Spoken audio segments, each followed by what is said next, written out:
అందరికీ నమస్కారం. నా పేరు దివ్య. కర్నూలు లోకల్ వార్తలకు స్వాగతం. ముందుగా ముఖ్యాంశాలు.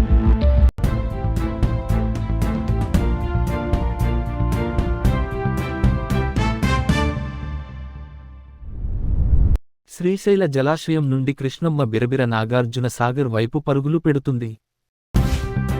ఇంటర్మీడియట్ ప్రవేశాలకు మరో 20 రోజులు గడువు పొడిగిస్తూ ఇంటర్మీడియట్ విద్య కార్యదర్శి బుధవారం ఆదేశాలు జారీ చేశారు.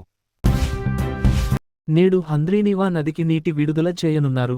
ఈ రోజు ఉదయం 11 గంటలకు మల్యాల వద్ద మోటార్లు ఆన్ చేసి కాలువకు నీటి విడుదల చేస్తున్నారు. కొలిమిగుండ్ల మండలం పరిధిలో కలవటాలో ప్రధాన రహదారిపై లారీ, బోల్తా. శ్రీశైలంలో రేపటి నుండి ఇష్టకామేశ్వరి అమ్మవారి దర్శనం నిలిపివేత. ఎమ్మిగనూరులో భర్త హింస భరించలేక భార్య ఆత్మహత్య. ఈ ఘటన బుధవారం సాయంత్రంకే బస్వాపురం గ్రామంలో చోటు చేసుకుంది. నాటక పోటీలో గెలుపొందిన వారిని రాజ్యసభ మాజీ సభ్యులు టీజీ వెంకటేష్ గారు ఘనంగా సన్మానించారు.